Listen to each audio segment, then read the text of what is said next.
What does it really mean to live and work with peace and purpose, especially when the world expects us performance and perfection and also constant hustle? My guest today is Mike Gingerich. He's a friend, he's a lifelong endurance athlete and former executive and now coach and retreat leader who helps high achievers like you, like me, release burnout and reconnect with what matters. From the Andes to the Amazon, Mike guides transformational journeys in life, leadership, and mindset. This is Strategy Talks. I'll be right back. Stay tuned.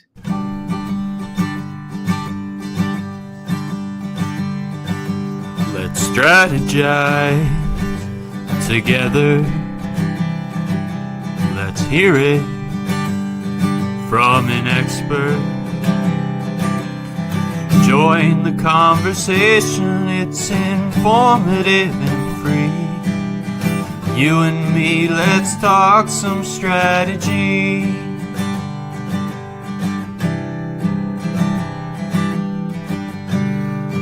Now here's your host, Morin-van.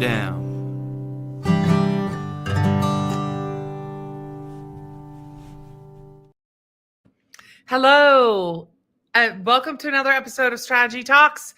We're nearing the end of 2025, and we're going to talk about getting you out of a slump if you're in it and how to connect the work world with your living world, right? Sometimes they feel they're blurred, and how are we going to move forward, and what can we do to get out of a slump and out of a burnout and all those good things? There's a strategy for that. So before we dive into that with my guest today, I want to welcome all of you. If you're here on LinkedIn Live or on YouTube Live, or you're here on Facebook, leave a comment. Let us know where you're watching us from. If you have questions for my guest or myself, let us know in the comments. Be happy to answer them. We're very excited to be here live with you today. And last but not least, if you're watching this on the replay or you're listening to this as a podcast, want to make sure that you know you are welcomed as well. So I'm going to bring onto the stage with me my friend Mike. How are you today, Mike? Hey, doing well. Thank you for having me here, Doreen. No, it's awesome. And, you know, this is season 4. We're at the end of season 4 Strategy Talks, which means year 4. If you watched a little video, it's the year of international thinkers. And once again, I have somebody from a new country. I'm very excited. What country are you in, Mike? Yes, I am in Ecuador, South America. So I'm glad to be coming to you today from here. Yeah, that's the first time from that country. We've had people from a lot of different places in the world. So I'm very excited to, have yet again a guest from a different country or living in a different country. So, Mike, what's going on in the world today that you have found this niche that you're fulfilling? You're working with executives, leaders, you're hosting retreats, you are an endurance athlete. And what are you seeing kind of the breakdown for people? I guess that's a really great place to start. Yeah.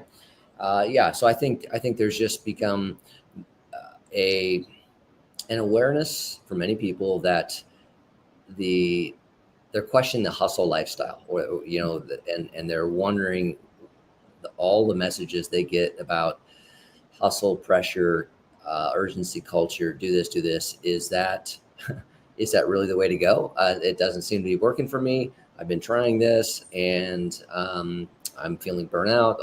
And so I think there's become a questioning of some of that messaging that's out there.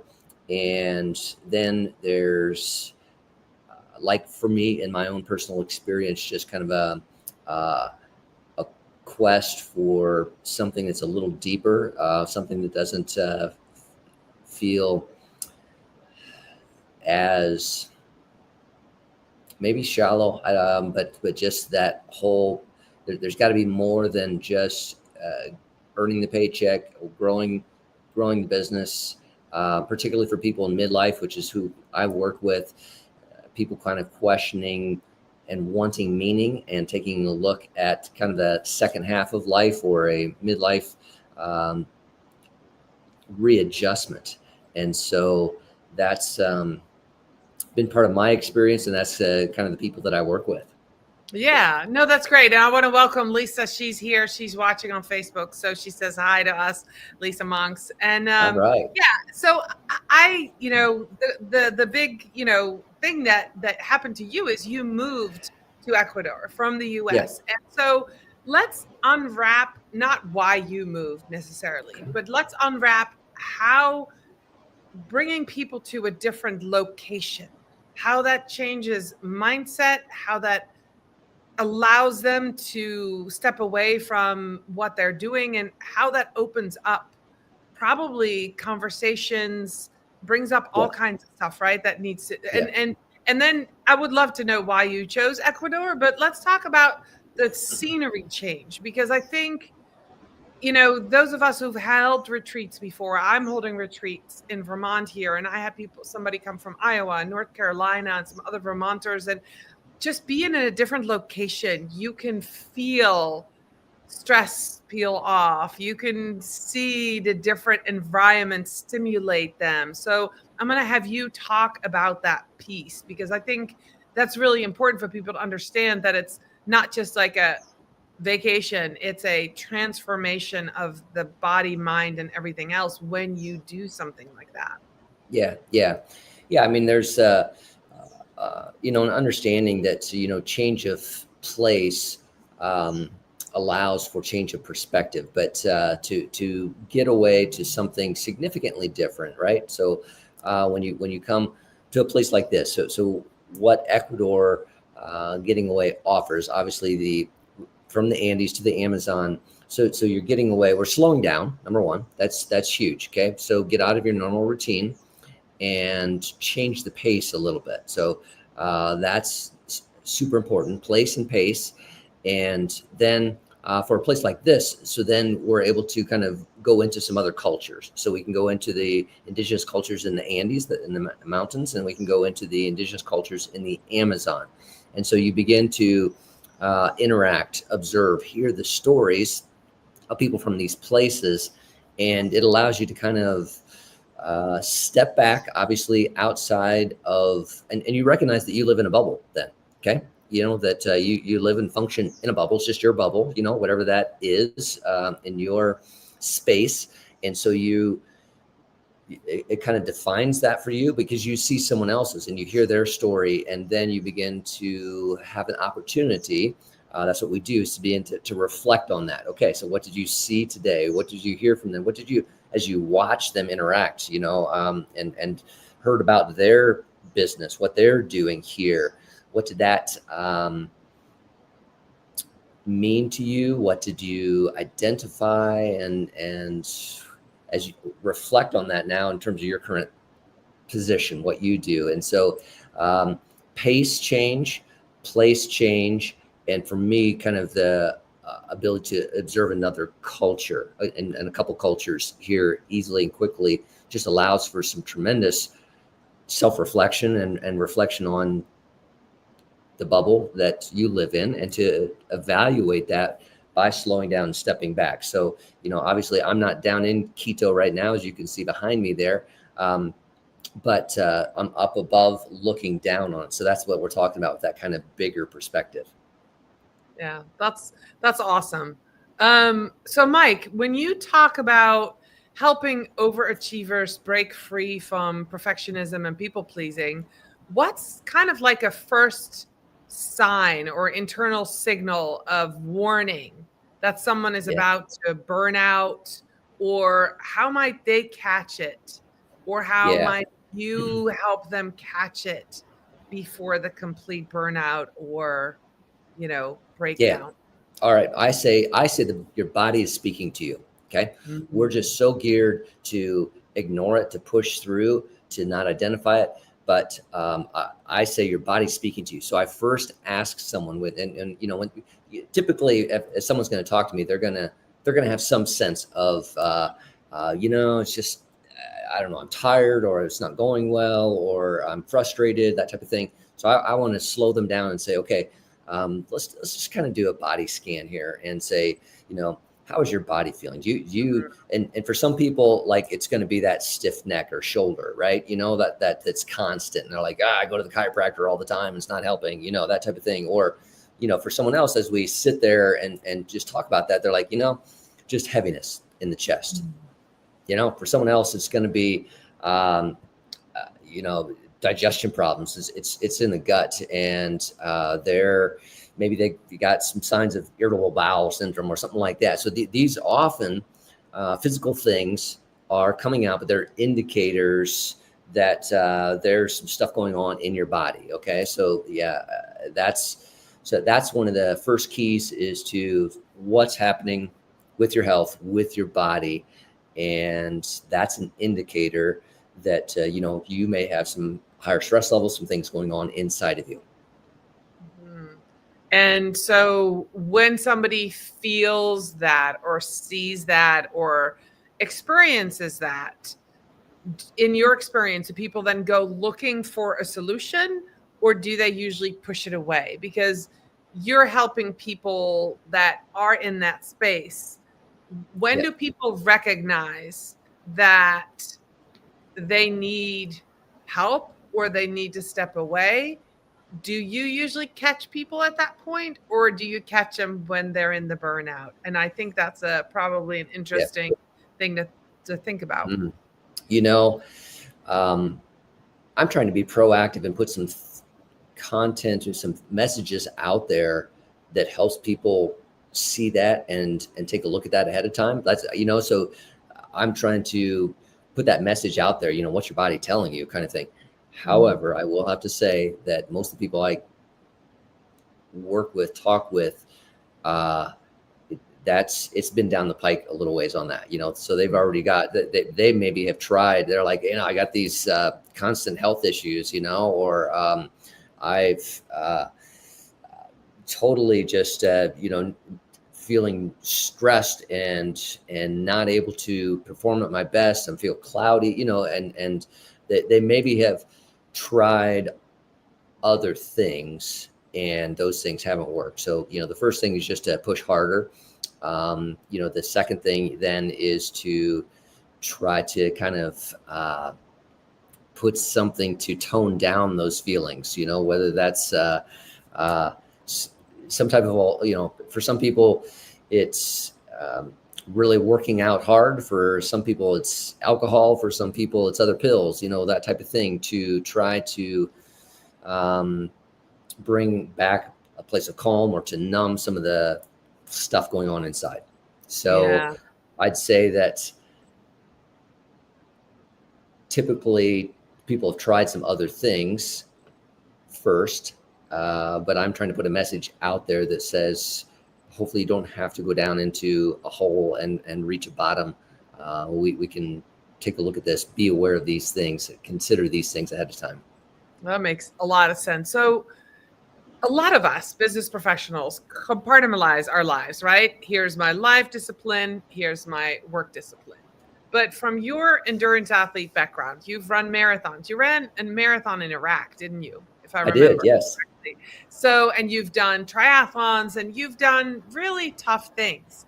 What lessons about integration of that mind, body, spirit, but also living and working routines that you feel like can really help embed that into their life sustainably? So something that they can hold on to. Yeah. I think you got to come back to the spot of understanding that it is all connected. And so there is no like separation of work life and home life. I mean, it is your life, right? And yes, you spend some different hours and different pieces, but the two intersect and they impact each other. And and I think that, from the athlete perspective, the way you get prepared for an Ironman or the way you get prepared for a marathon is consistency. And so doing small things daily or in routines over time helps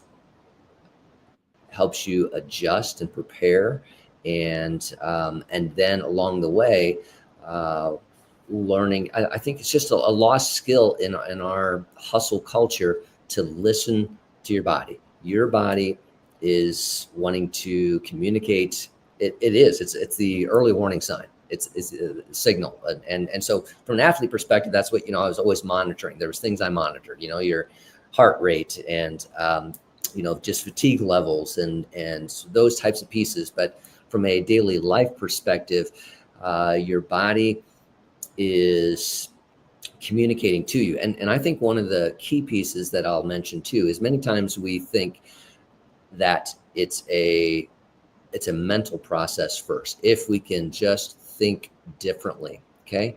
However, that's where I say they're interconnected.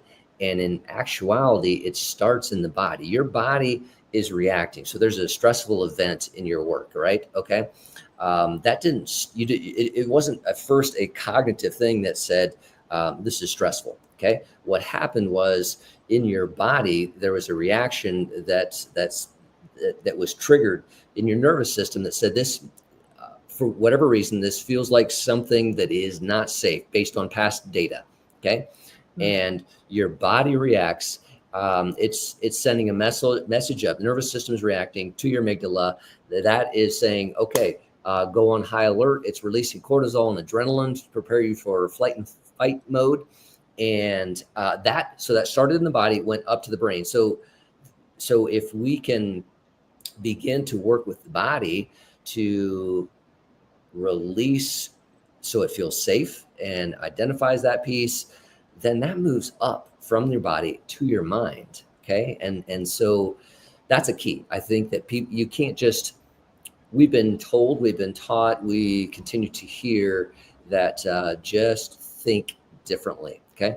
But if you try to think differently while your body is still wired for feeling not safe, that it's got the chemicals releasing and some of those then chemicals, we don't move our bodies enough, so too many people, we're sitting at a screen too much all day. We're not getting up. We're not moving around. We're not built for that naturally.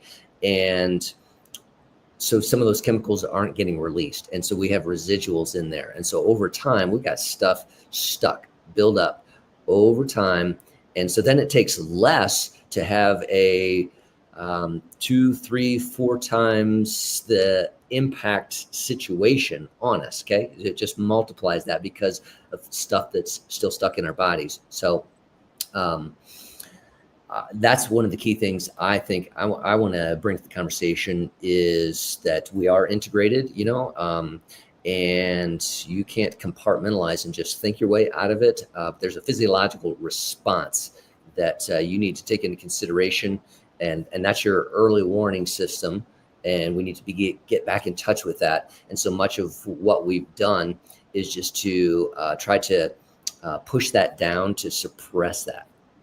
Yeah, no, I'm an endurance athlete too. I've run marathons, I've run half marathons, and I've also been injured where I can't run for a number of months. And then I feel my mindset not be right when I can't physically do the things that I'm used to doing. My routine is gone. My physical well-being the system is out of whack. So I totally get that. I want to just, as you started talking, I had this thought. I want to know, does life in Ecuador, I'm from Europe, and where you work to live, right? So you just work, that's your job, and you go home, and it's really about your friends, your holidays, very much so in Europe, and your home and your family, right? Because a lot of families live closer together than, say, in the U.S. Yes. Spread out more. So in Ecuador, have you found that as well? In the U.S., we live to work. I mean, you were talking about the hustle culture. What are you experiencing in Ecuador? Is that one of the differences? Yeah. Absolutely. And that's been just a real joy for me to experience, where community and living to live is dominant, and community along with family much more of a priority, and less of that push, so even in Quito, which is, a city of 3 million people, so that's where you're going to get more of the urban mentality, a little bit more of that Western perspective trying to come in. That's where foreign businesses operating, that type of thing. But even there, it's so common for me to go into one of the largest parks and to see just families spending time together, a nice slow walk. And that was one of the biggest things for me. It's like all of a sudden I realized, why do I walk so fast? Why am I always, because it was always like get to A to B, Right. and just seeing people strolling Right. and We have a taking that saying in piece. Dutch. We have a word in Dutch. It's called niksen. Niks. Nix means nothing. It's literally an activity that means you do nothing. Okay. And it's something that people love to do. And they're like, what are you doing? Ik ben aan niksen. I'm not doing anything. And it's a wonderful thing. I don't think Americans would know. Actually, really funny. I saw something on TikTok the other day, and I forget the name of it, but where there's young Gen Zs are recording themselves sitting in front of their phone doing nothing. So their phone is recording. They're not Okay. listening to music. They're not doing anything. All of that. So somebody said, "Oh, Gen Z is renaming or reimagining boredom." Right? Basically, we grew up doing nothing in the backseat of a car. We didn't have tablets. We didn't, we play games with each other. We'd go outside, pick up a stick, and we'd have a toy, right? So this generation is reinventing our generation's boredom as like meditation. I don't know what it's called, but it was really funny. He's like, I'm going to sit here for 15 minutes and do nothing. I was like, Yeah. oh my God, this is how we grew up, our generation. Yeah. However, we did that as children. We did that as teenagers, but now our generation, Gen Z, Gen X is out there thinking we need to be part of this hustle. So you're kind of bringing us back to no, we don't need to do that. And one of the questions that you answered in a podcast, I was listening to some stuff, did some research on, what you and I were talking about. And somebody said, why? And you said, no, change the question to why not? Like, why does somebody need to go there? And you're like, why not? Why do we need to change leadership? And I love that. I love that. That's a change of mindset right there. Is that what you use in some of the teachings that you do with people, just to help them shift that thought on how they live their life? Yes. We all have a whole bunch of subconscious rules that are operating, and many times they're not serving us any longer and we're not aware of them. And so it's a process to begin to, like that why versus why not. That's just an example of beginning to evaluate a little bit deeper some of what we've considered normal, and why do we consider that normal, and should we reevaluate that now? Is it serving us now? Maybe it served us at a certain point in time, but that what happens then is it's an automatic response. That's the science behind this. It's just a physiological response. Your system below the thinking brain just automatically goes into that's normal. And our systems are wired against change. We have to realize that. That's super critical. Your system, nervous system, your body wants to keep you safe. Okay. So that's what your nervous system's out there. So, you touch a hot stove and your hand pulls back. You didn't think about pulling your hand back, right?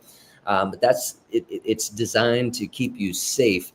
And that safety then resists change. So it can at times even be okay with a known hell versus an unknown future, because that just is that unknown future safe. And so we need to begin to kind of slow down, take time to take a look at what are those rules that are running our life, and should they be now? Are they serving us now? And then just like the run to prepare daily for that marathon, okay, the process ends. You uncover what those rules are. Is it serving you? And if not, what are some consistent changes. What do I need to make that can feel safe at that time? It's not huge, massive changes to begin with, but consistency over time that can help me rewire that process. It is a physiological, neurological process in your brain. All right. I totally wholeheartedly have experienced that. So we've talked about peace, finding peace. How about let's talk about purpose, right? Yes. Somebody who's excelled in their career but now feels a what's next pull. How do you help them pivot from a performance identity to a purpose identity without losing the strengths that got them there?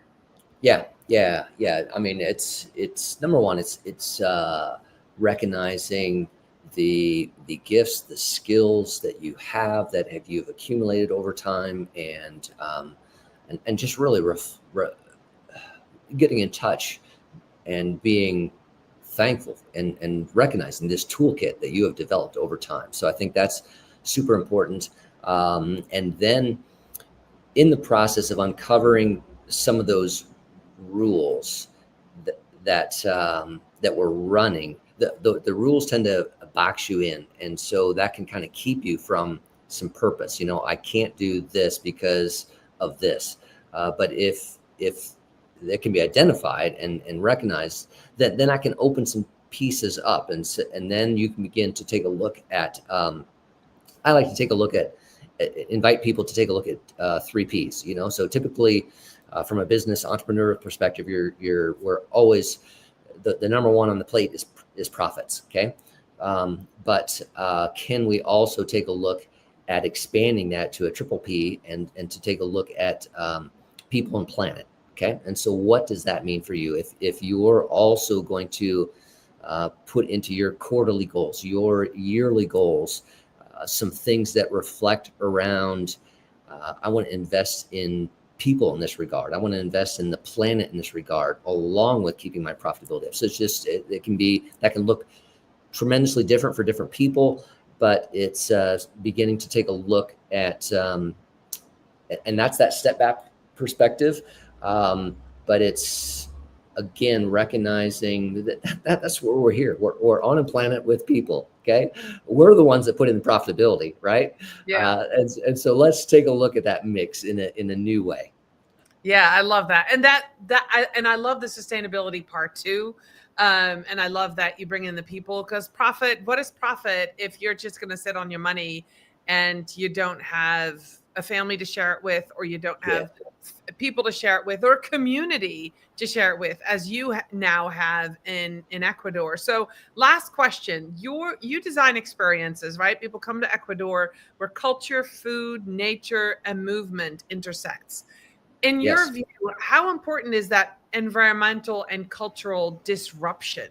Like, you're bringing them in for travel, for that deep mindset change. Do you think if you had or offered this program in the US, would it be quite as successful? Or do you think getting on that plane, getting to that new culture, getting, for some of us, in a different time zone, but being really truly away, is that the key for you, that you think that makes this work so well?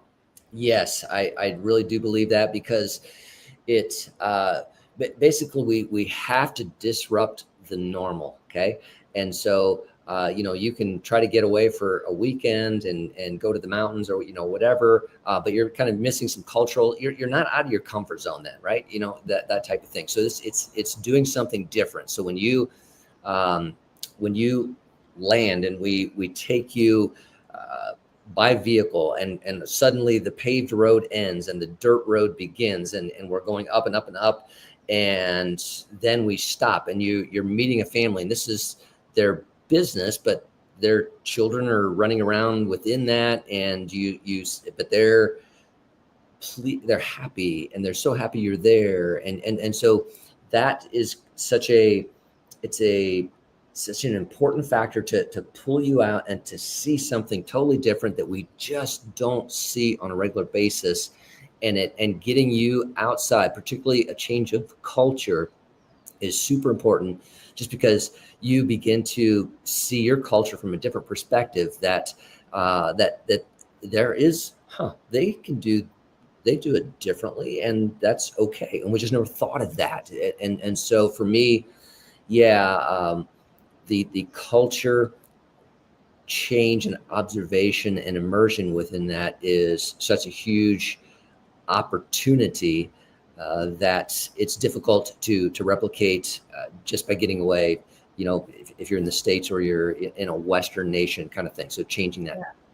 Yeah. And I would agree. I tend to agree. I lived in Brazil for 4 months. I spent 3 weeks in Costa Rica.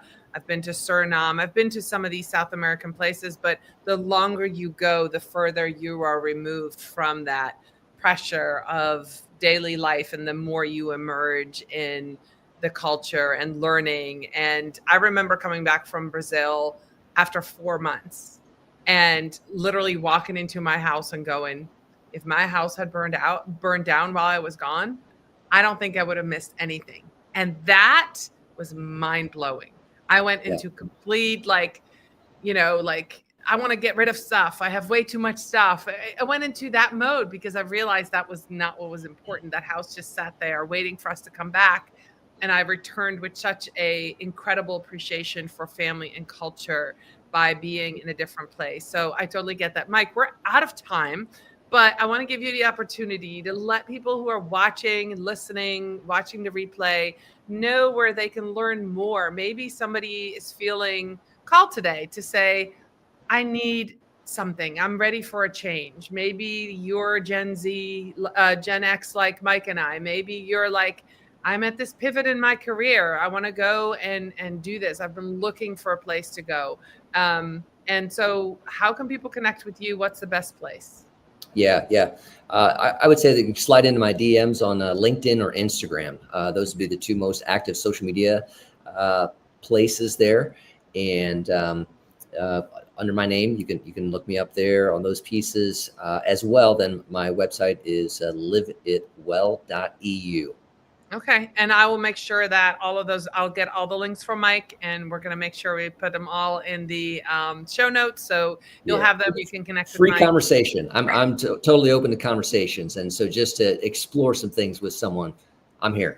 That's awesome. Appreciate it. And thank you all for being with us today for Strategy Talks. I'll be next week with another episode. And thank you so much, Mike, for being my guest today. Bye, everybody. Take care.